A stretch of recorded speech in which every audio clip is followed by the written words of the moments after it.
The Law 2 of 48 Laws of Power states that never put too much trust in friends, learn how to use enemies. The judgment for this law is be wary of friends, they will betray you more quickly, for they are easily aroused to envy. They also become spoiled and tyrannical, but hide a former enemy, and he'll be more loyal than a friend because he has more to prove. In fact, you have more to fear from friends than from enemies. If you have no enemies, find a way to make them. The story Robert Greene used to back this law is in the mid 9th century, there was a young king called Michael III who assumed the throne of Byzantine. He was so young and inexperienced in politics, and he was surrounded by a lot of envious leaders and murderers. But his uncle, called Badas, who was the head of the army, was a man of integrity and had knowledge in politics. But when the king needed someone for a good counsel, he went for his friend called Basilius, who had saved his life before. Basilius was also inexperienced in politics, so the king put Basilius in school and loaded him with a lot of money and many more resources. Basilius later became the king's right hand man, who had so much influence on the king.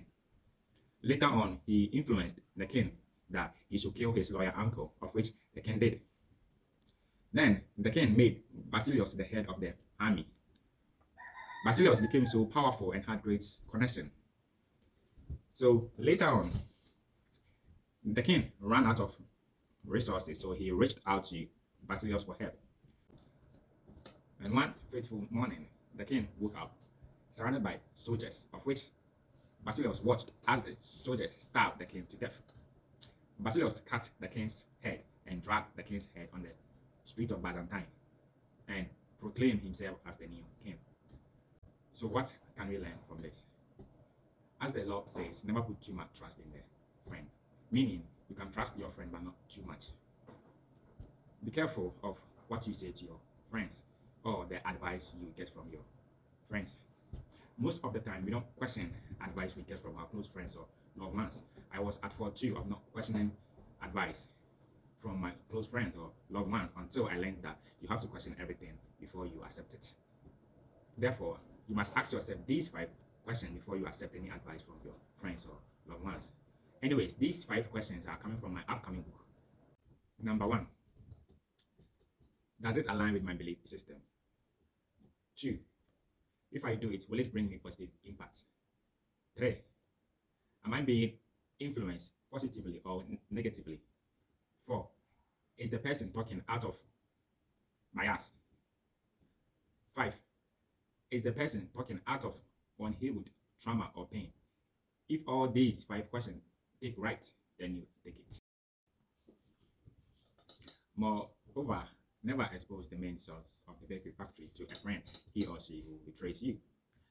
I have this quote in my upcoming book which says, I will be surprised if a known person betrays me, but I will not be surprised when known person into brackets, close friend or loved ones betrays me. Why? The one closer to us hurts us the most, so be prepared in advance. Learn how to use an enemy. The story Robert Greene used to back that point is many centuries ago in Chinese history, there were coup upon coup. Every emperor get assassinated during his first or second term in office. But there came one emperor called Sun Chong, who knew that all his generals are his enemies and willing to take over. So what did the king do? He paid them off. He gave his generals huge sum of money and mansions and asked them to resign from their post, of which they did, and all his generals became his best friends. Why didn't the king kill those generals but converted them to his friends? The reason why the emperor didn't kill the generals but converted them to his friends is he knew that their friends will come for revenge. The emperor reigned for so many years and his bloodline continued for 300 years. So what can we learn from this? Once there is business and politics in this world, this book will stay relevant for a very long time. Why am I saying that? Do you know Omar el-Bashir? He was the president for Sudan. before the current war in Sudan.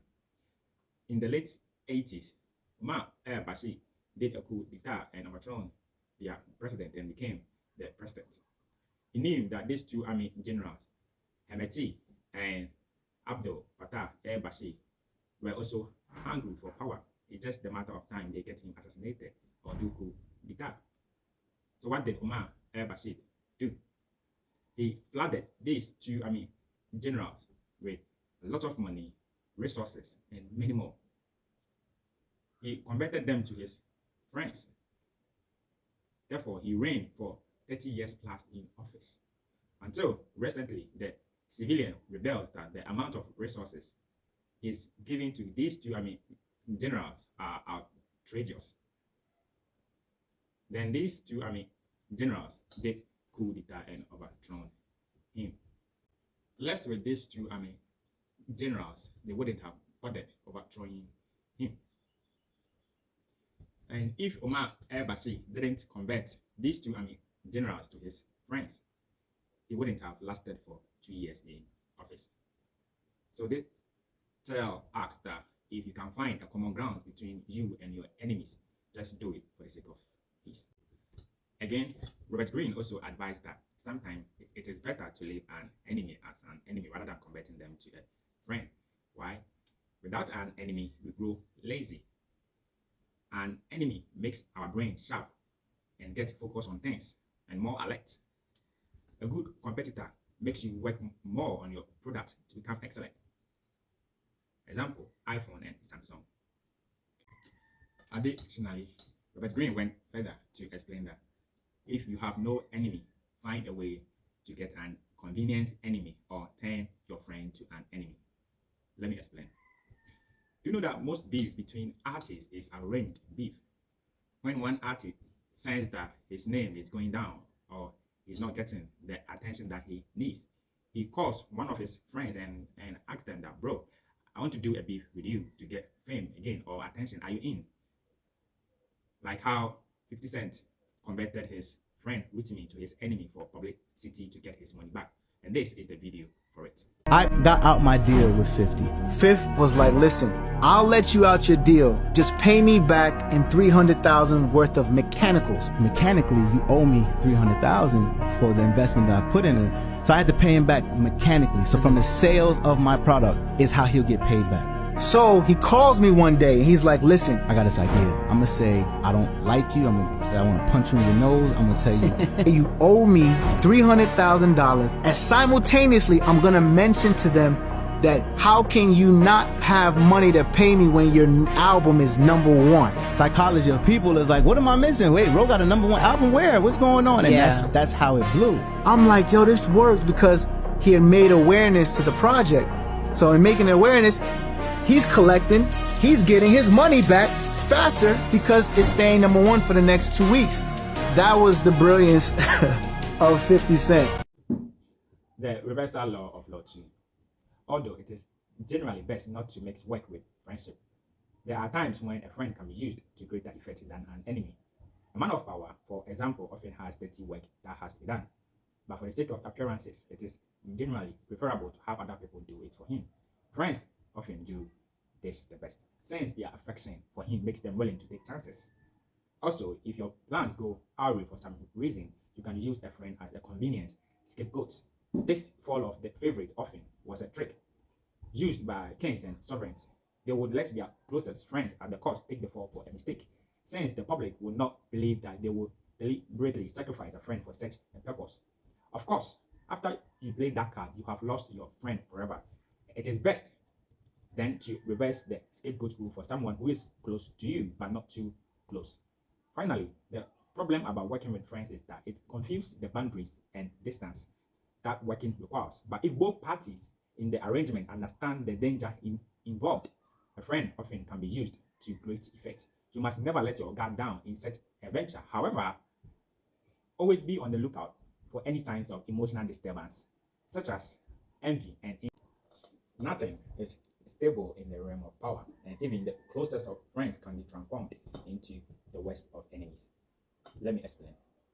If you are a man of power in terms of politics, get your friend to do the dirty work for you. You must understand that there is no man on this planet who has gotten power in terms of politics without a mixture of dirtiness. Politics itself is a dirty game. So let your friend do the dirty work for you. And if there is a great fall, pay your friend to take the fall because you have more to lose than your friend. Lastly, Robert Greene went further and explained that you can work with your friend provided both parties set a clear boundaries, but always be on the lookout for any signs of emotional disturbance such as envy and ingratitude, because your best friend of today can become your worst enemy tomorrow. Thank you.